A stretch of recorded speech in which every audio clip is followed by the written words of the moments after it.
हमारे यहाँ डायरेक्शन का बहुत बड़ा मसला है। एक इकोसिस्टम बन नहीं पा रहा। वो ओके। स्टार्टअप्स हमेशा सक्सेसफुल होते हैं जो वैल्यू ऐड करते हैं, वो प्राइस पे नहीं खेलते। अगर मैं क्रेव मार्ट की बात करूं तो क्या बेचता है? ग्रॉसरीज। बिल्कुल। वही ग्रॉसरीज जो एक अहमद मियाँ की दुकान पे भी मिलती हैं। हुँ, और याद रखिएगा, स्टार्टअप्स वही सरवाइव करते हैं जो स्केल करते हैं। वेस्टर्न वर्ल्ड की भी आपने देखा होगा, बहुत सारे वहाँ ऐसे डिसीजंस आए जो अनप्रडिक्टेबल थे, तो वहाँ भी बिल्कुल। मार्केट्स क्रैश हुई। भाई सब कर रहे हैं, आओ हम भी करते हैं, तो फेल्योर ही होगा।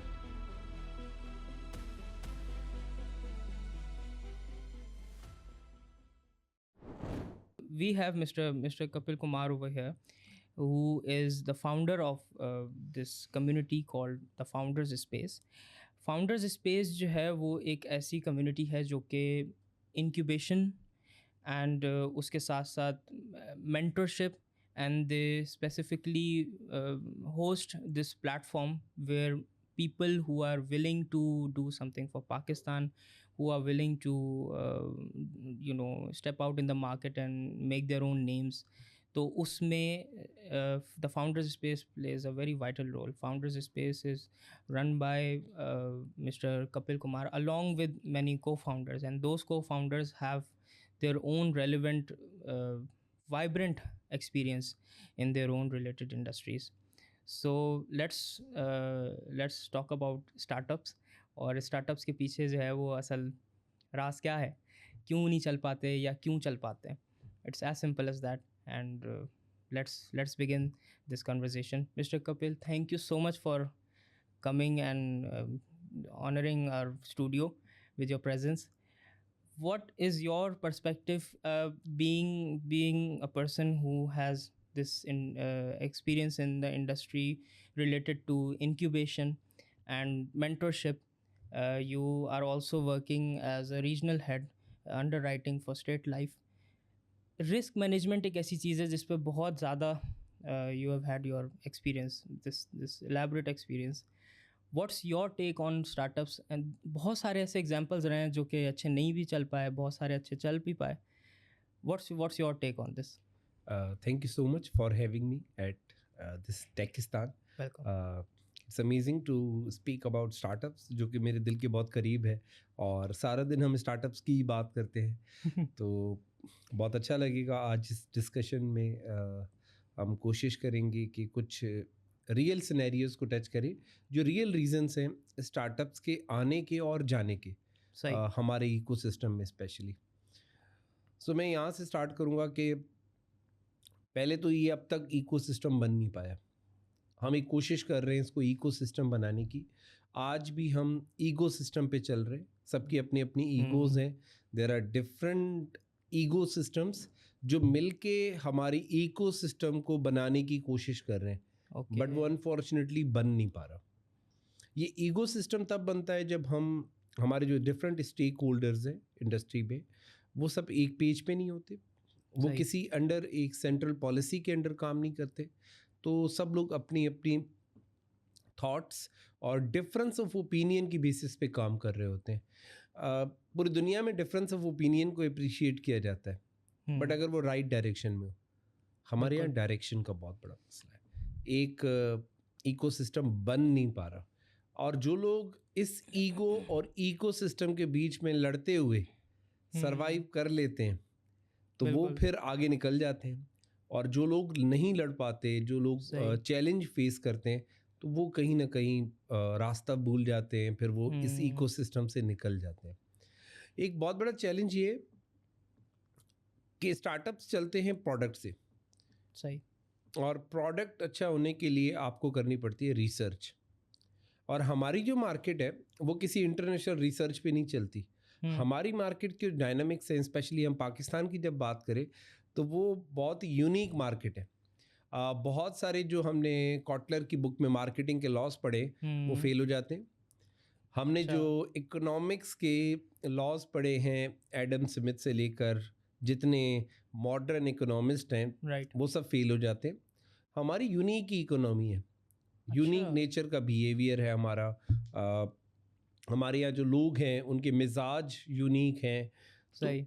इस ये पूरी जो ऐसी यूनिक हमारी जो करेक्टरिस्टिक्स हैं, इसके लिए हमें लोकल रिसर्च चाहिए, हमें लोकल रिसर्चर्स चाहिए, हमें सही। लोकल डेटा चाहिए।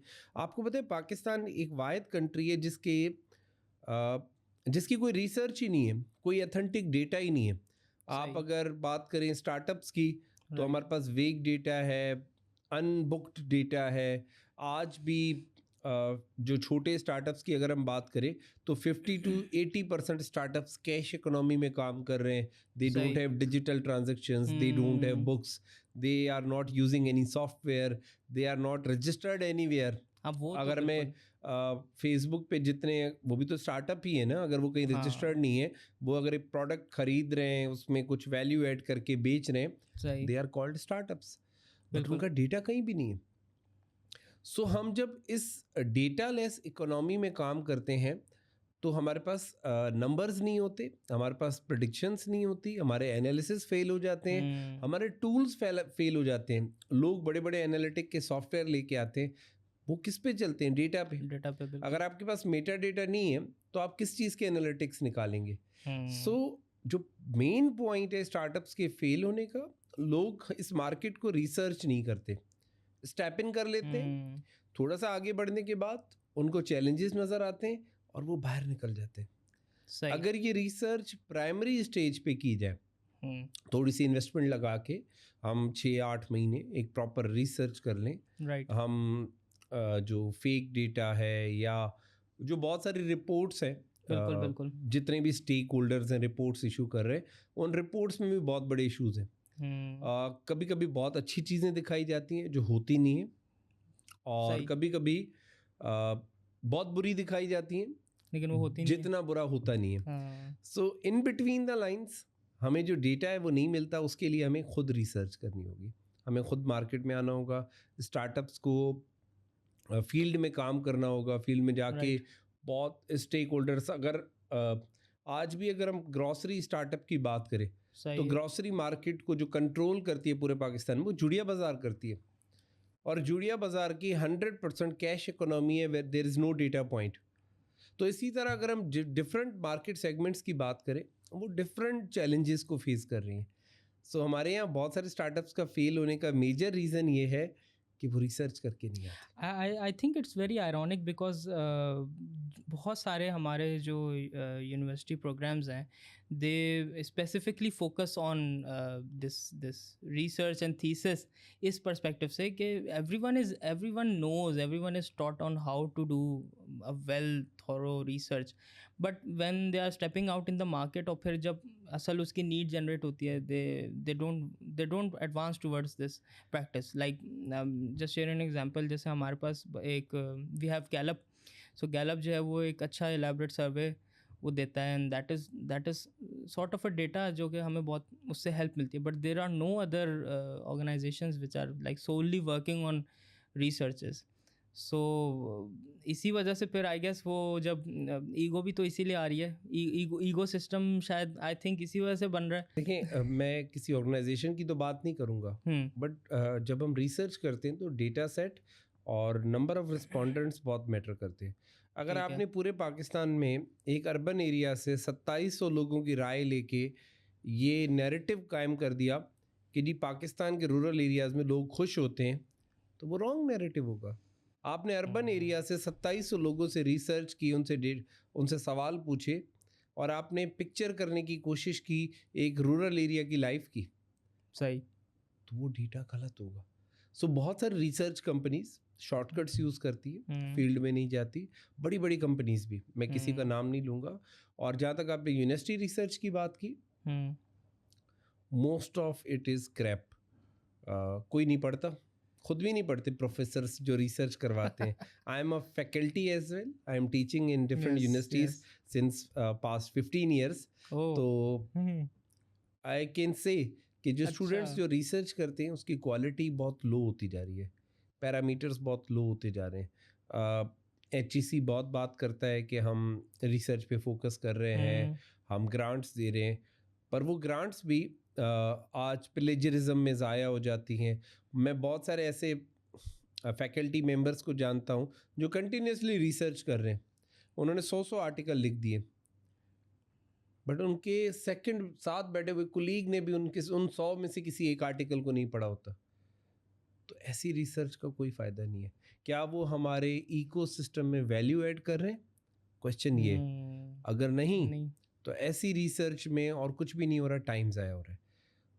हमारे यहाँ इंडस्ट्री और एकेडमिया का लिंकेज, बार बार इस पे बात होती है, लाखों लोगों ने इस पे बात की है, बट स्टिल आज हम 20th सेंचुरी में बैठे हुए हैं, एआई के दौर में बैठे हुए हैं भी, there is no industry academia linkage. जो बच्चा Right. आगे निकलता है वो अपनी काबिलियत पे निकलता है, वो डिग्री की बेसिस पे नहीं निकलता। हम लाखों ग्रेजुएट्स हर साल प्रोड्यूस करते हैं, but they are all same, they have all outdated knowledge. आज वो इस दौर में बैठ के अगर वो 5th एडिशन की बुक पढ़ेंगे, क्योंकि वो कोर्स आउटलाइन में लिखी हुई थी, और जो 5th एडिशन 2005 में आई थी, तो मुझे बताएं क्या वैल्यू ऐड करेगी वो सोसाइटी या वो जो पूरा आपका एजुकेशन इकोसिस्टम है, वो वैल्यू ऐड नहीं कर रहा। वो बच्चे कामयाब हो रहे हैं जो बियॉन्ड क्लासरूम्स जाके कुछ कोर्सेज कर रहे हैं, कुछ इंडस्ट्री नॉलेज ले रहे हैं, ट्रेंड्स के साथ कनेक्ट हो रहे हैं, शॉर्ट कोर्सेज कर रहे हैं, तो आज उनकी दुनिया है, वही आगे जा रहे हैं। सो जो बेसिक रिसर्च का क्राइटेरिया है वो कहीं फुलफिल नहीं हो रहा।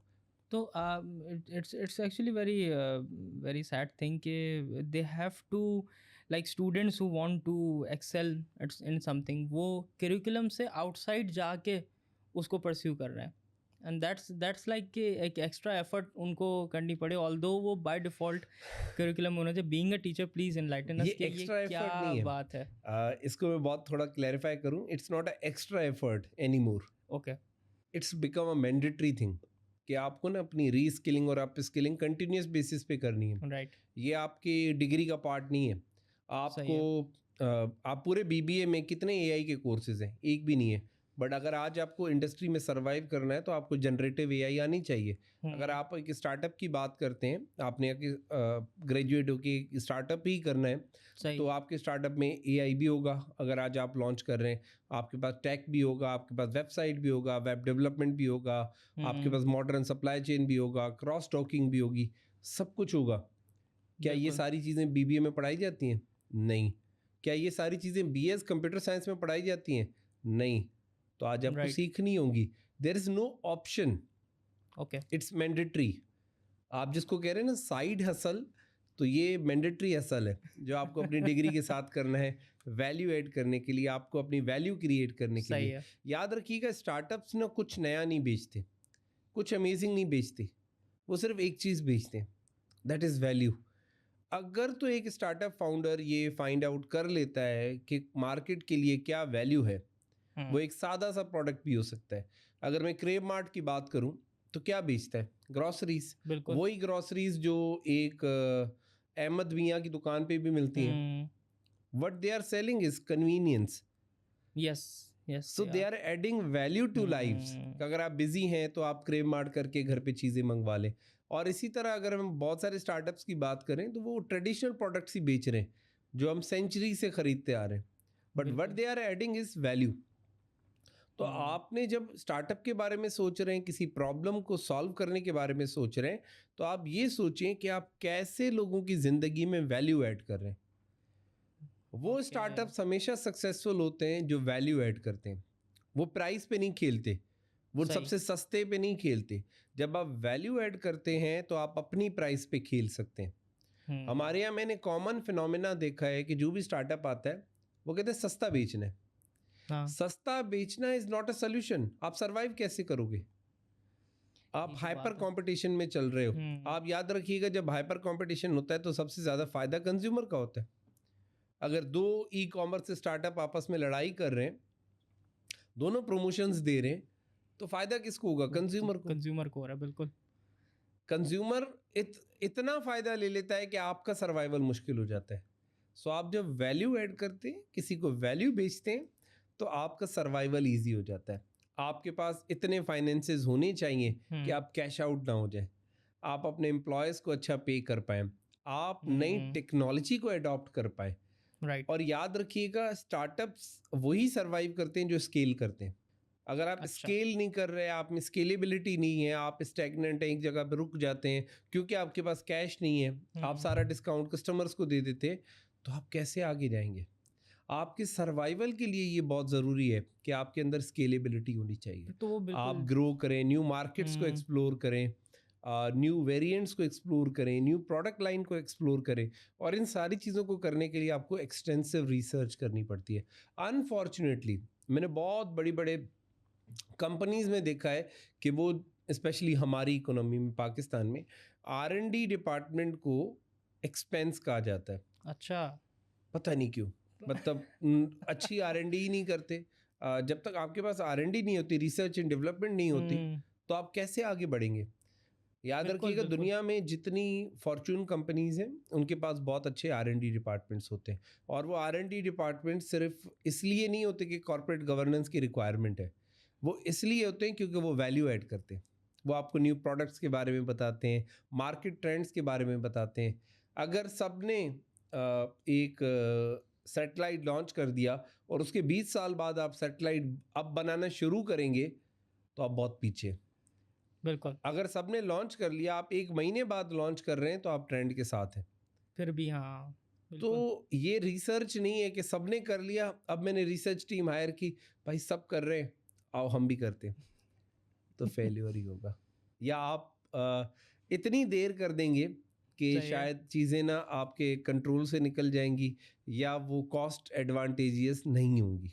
Sometimes things are too good, इतनी गुड होती हैं कि maybe the people are not ready for it, and that's why वो फेल हो जाती हैं। लाइक सम इट्स लाइक कि अगर 2013 में कोई एक ऐसा स्टार्टअप आया जिसने जो है वो बहुत ज़्यादा ऑटोमेशन पे और किसी ऐसी चीज़ पे काम करा which was way too futuristic at that moment, तो वो भी कभी कभार नहीं चल पाता। इज इट ऐसा ऑल्सो बिल्कुल होता है, रिलेटेड टू और ऐसे लर्निंग? रियल केसेस मौजूद हैं। मुझे याद है एक स्टार्टअप था ताज़ा मार्ट। आज ये जितने भी आप देख रहे हैं, पांडा मार्ट से लेकर ई कॉमर्स में बहुत सारे आपने प्लेयर्स सही। देखे हैं। Q&E है, डील कार्ट है, हम्म। क्रेव मार्ट है, ये आपका अक्टूबर था। बहुत सारे ऐसे क्यू सही। कॉमर्स में स्टार्टअप्स आए हैं जो ग्रॉसरीज बेच रहे हैं। बट इन सबका जो लीडर था ना, 2013 में ताज़ा मार्ट था, जिसका नाम आज कहीं भी नहीं है। बिल्कुल हाँ, मैं फर्स्ट टाइम। और वो यही काम कर रहे थे, बट वो टू अर्ली था, तो उन्होंने राइट। अवेयरनेस पे काम नहीं किया और अथेंटिसिटी पे काम नहीं किया, शायद कि लोगों को रियलाइज़ करवाएं कि हाँ, अगर आप ऑनलाइन भी ग्रॉसरीज मंगवा रहे हैं, तो वही ग्रॉसरीज आएंगी जो आप मार्केट जाके लेके आते हैं। वही ऑल पर आपके पास पहुंचेगा जो आप मार्केट से जाके ख़रीद के लाते हैं, या किसी हम्म। मार्ट से जाके ख़रीद के लाते हैं। सही। वैसी ही चीज़ें आएंगी, वैसी ही सब्जियां होंगी या उससे अच्छी होंगी। तो इसके लिए आपको करना ये होता है कि अवेयरनेस पे काम करना होता है, और ठीक है। अगेन अवेयरनेस पे काम करने के लिए पैसे लगते हैं।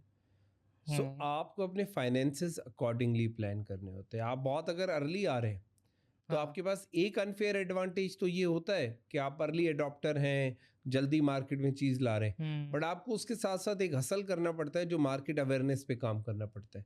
ये कोई राइट। और नहीं करेगा, आपने ही लोगों को बताना है कि सी, दिस इज़ माई प्रोडक्ट, और ये आपके लिए इस तरह बेनिफिशियल है, और ये आपकी लाइफ में वैल्यू ऐड करेगा। बिल्कुल। कभी कभी वो वैल्यू कॉन्सेप्ट आपको समझाना होता है मार्केट को। वो मार्केट खुद हम्म। से नहीं समझ पाती कि ये प्रोडक्ट किस तरह मेरे लिए बेनिफिशियल है। आपको ये भी बताना होता है कि जी, ये प्रोडक्ट जो है, ये किस किस तरह से आपके लिए कन्वीनियंस पैदा कर सकता है। आप देखिए, बहुत सारी राइट। चीज़ों के मल्टीपल यूजेस भी होते हैं।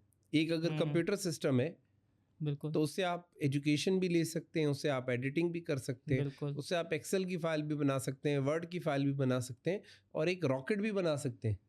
So it's up to you कि हम्म। आप क्या क्या यूज़ करते हैं। तो इसी तरह बहुत सारे प्रोडक्ट्स के बहुत सारे यूजेस होते हैं। सही। अगर मैं खाली दूध की बात करूँ, तो दूध से चाय भी बनती है, दूध से डिज़र्ट भी बनता है, और दूध से आप दुनिया की बहुत सारी ऐसी चीज़ें बना सकते हैं जो बिल्कुल। शायद आपने आज तक एक्सप्लोर ही नहीं की।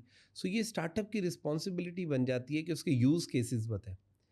मैंने देखा है बहुत सारे टेक्नोलॉजी स्टार्टअप्स इसलिए फेल हो जाते हैं कि वो टेक्नोलॉजी लवर्स ने बनाए होते हैं, जिनको अच्छा। सिर्फ टेक का पता होता है, उसका हाँ। यूज़ केस नहीं पता होता। वो टेक तो बहुत अच्छा बनाते हैं, बट उनके सही। पास क्योंकि यूज़ केस स्टडीज़ नहीं होती, वो मार्केट को नहीं समझा पाते कि ये आपके लिए क्यों ज़रूरी है, या आपकी लाइफ में हाँ, कैसे वैल्यू ऐड करेगा. So you have to get that business knowledge as well. तो अगर आप अच्छे टेक वाले हैं तो आपका जो को फाउंडर है बिल्कुल। वो बिजनेस वाला होना चाहिए.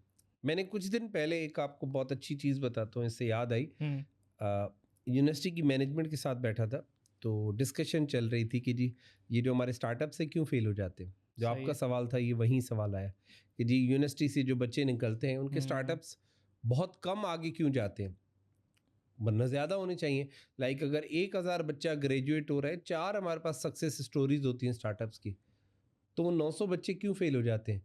मसला ये है कि 900 में से 950 ने तो करनी ही जॉब थी, वो घर से सोच के आए थे.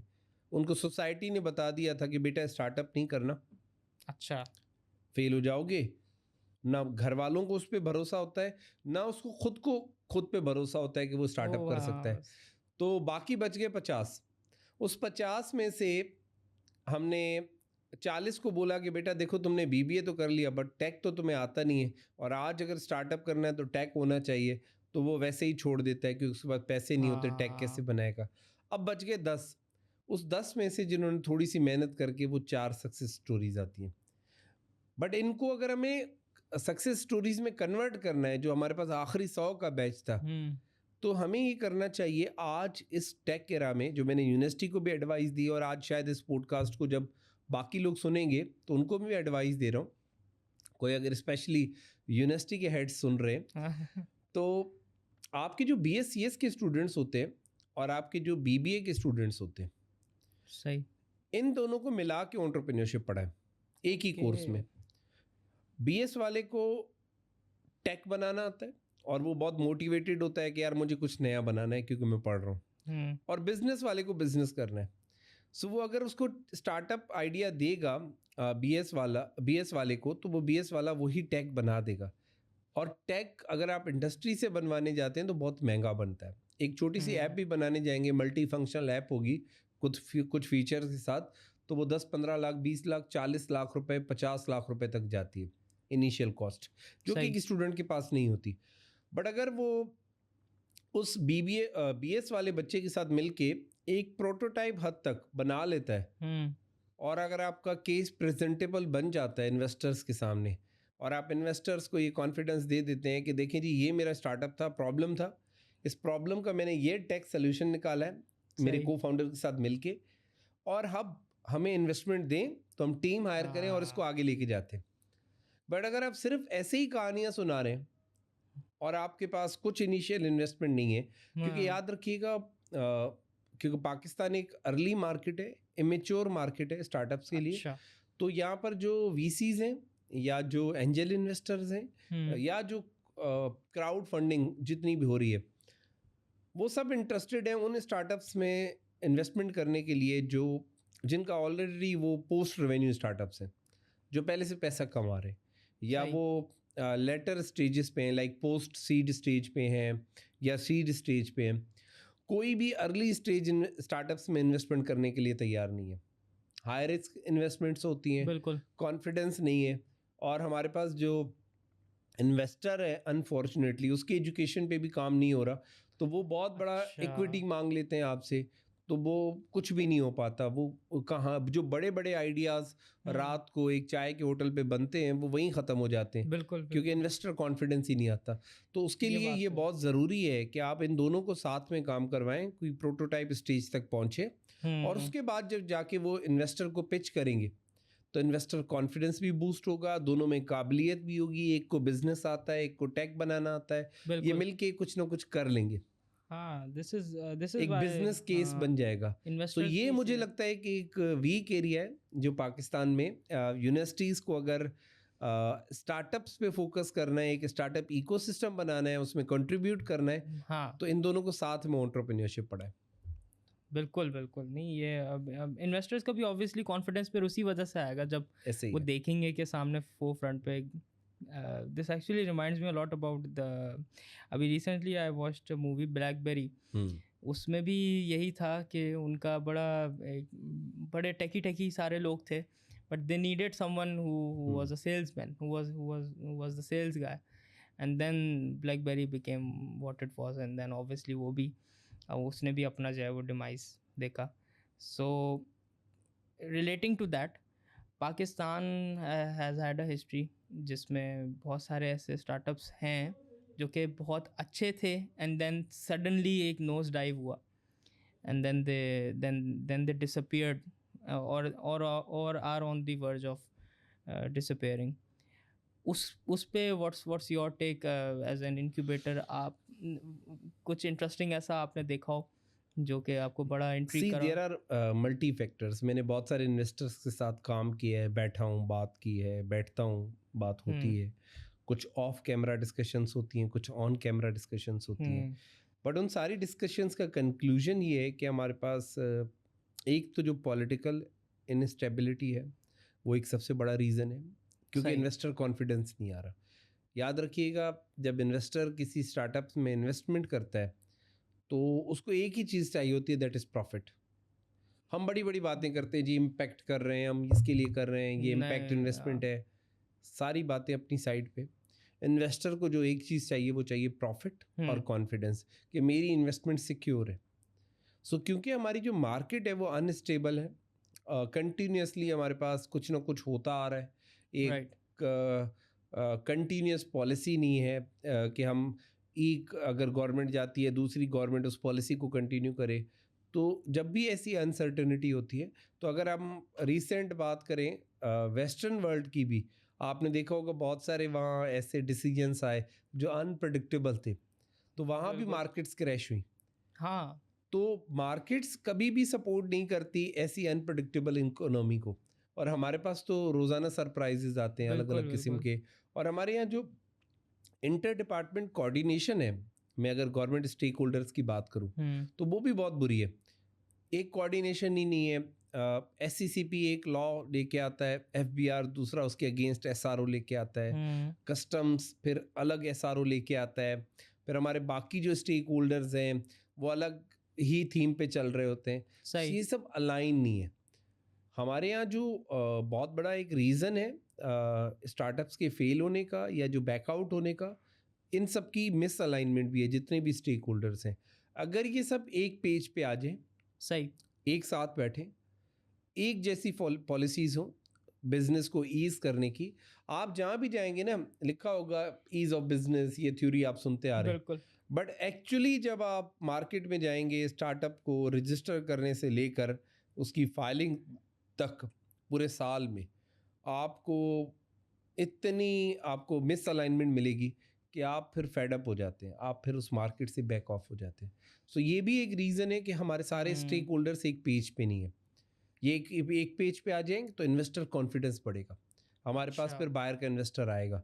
अभी आप देखें रिसेंट ईयर्स में एक अच्छी बात ये, पॉजिटिव चीज़ ये कि नंबर ऑफ इन्वेस्टर्स हमारे पाकिस्तान में आए, सरमायाकार से लेकर गुबी वेंचर्स. आप काउंट करें, हमारे पास मोर देन 40 वेंचर कैपिटल्स हैं, पूरा एक एंजल नेटवर्क हमारे पास बन चुका है.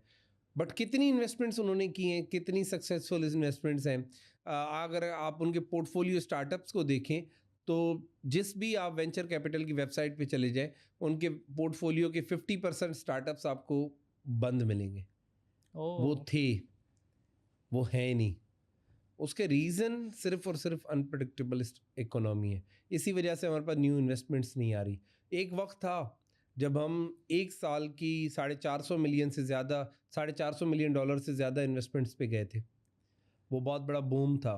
फिर उसके बाद हमारा पूरी दुनिया के लिए एक अनफॉर्चुनेट था, कोविड आया. बिल्कुल. कोविड के बाद पूरी दुनिया बैठ गई, जहाँ पर वहाँ पाकिस्तान की जो इमेच्योर मार्केट थी, अभी इंक्यूबेशन से निकली थी, सर्वाइवल स्टेज पे आई थी, वो ज़ीरो पे चली गई. फिर हम 30-40 बिलियन डॉलर की इन्वेस्टमेंट लेके आए, फिर हम 70 बिलियन की लेके आए, फिर गवर्नमेंट चेंज हो गई, फिर हम 80 मिलियन डॉलर पे आए, फिर बड़ी स्टार्टअप बंद होने की कहानी आ गई, और अभी भी हम बिलो $100 मिलियन की कहानी पे चल रहे हैं पिछले 1-1.5 साल से. इम्पैक्ट हम उस स्टेज पे वापस ही नहीं आ पाए जो प्री कोविड स्टेज था. अच्छा. सो अगर हम आज वहाँ भी आ जाएं तो शायद ये इकोनॉमी में आपको हर जगह नई नई चीज़ें नज़र आती, नए नए स्टार्टअप्स नज़र आते. तो कंसिस्टेंसी ऑफ पॉलिसीज़, सही है. एंड कंसिस्टेंसी ऑफ स्टार्टअप्स, ये भी बहुत ज़रूरी है। अच्छा। एक जो सबसे और फैक्टर है जिस पे कोई बात नहीं करता, वो है ट्रस्ट। हमारे यहाँ जो फाउंडर है ना, वो एक ट्रस्ट का रिलेशनशिप बिल्ड ही नहीं कर पा रहे। क्यों, पता नहीं क्यों। अनफॉर्चुनेटली शायद बहुत सारे लोगों को ये बात बुरी लगे कि फाउंडर्स वो काम ही नहीं करते, वो हरकतें ही नहीं करते जिससे इन्वेस्टर को ट्रस्ट है। आपको एक ट्रस्ट का रिलेशनशिप बिल्ड करना पड़ता है, आपको मेहनत करनी पड़ती है, आपको बियॉन्ड योर आवर्स काम करना पड़ता है, आपको कहते हैं ना सेल्फलेस होके काम करना पड़ता है। बिल्कुल। तो वो सेल्फलेस होने की जो फीलिंग है ना, हमारे पास अगर थोड़े से भी पैसे आते हैं सेल्फलेस, तो हम यस। सबसे पहली चीज़ जो है ना वो गाड़ी जाके लेते हैं, और बहुत सारी बिल्कुल ऐसी बिल्कुल, मैं इन्वेस्टमेंट्स समझ गया। करते हैं जो वैल्यू ऐड नहीं कर रही स्टार्टअप में और इकोसिस्टम में। सो बिल्कुल। अगर हम थोड़े से सेल्फलेस हो जाएं और हम सिर्फ स्टार्टअप पे फोकस ओहो। करें, तो मुझे लगता है कि इन्वेस्टर कॉन्फिडेंस बूस्ट होने में टाइम नहीं लगेगा। ये चीज़ें वैसे I've seen this personally कि इन्वेस्टर बस जैसे ही वो ट्रांजैक्शन होती है उसके बिल्कुल वेरी नेक्स्ट मोमेंट जो है ना, वो फाउंडर नहीं कुछ और ही हो जाता है, वो उसको पहचान में ही नहीं आता वो। एंड या यू आर राइट, ये बड़ा एक मसला है यहाँ पे, ट्रस्ट इश्यूज इसी वजह से बन रहा है कि जो है ना new ones are not coming. Amazing. अगले 5 साल में what is the landscape the startups will create, and what's your opinion on it कि is there someone who is a young emerging entrepreneur who is watching this podcast, उसको आप जो है वो क्या जो है वो mentorship, what would you like to advise to that person along with the viewers, like कितना रीलर्न करना है, अनलर्न करना है, what should be the take on that? So two things, next 5 years startups का क्या landscape आपको नज़र आ रहा है, and what is your opinion on how to actually successfully run a startup? See I feel के पाकिस्तान में बहुत ही अमेजिंग लैंडस्केप मुझे नज़र आ रहा है। उसका रीज़न है इमर्जिंग इकोनॉमी। जितनी भी इमर्जिंग इकोनॉमीज़ हैं वहाँ स्टार्टअप्स ग्रो कर रहे हैं, बट उसके लिए हमें जितने भी स्टेक होल्डर्स हैं जिनकी बात हुई, उन सबकी सपोर्ट चाहिए होगी। एक स्टार्टअप पॉलिसी चाहिए होगी मुल्क में ऑन लार्ज स्केल।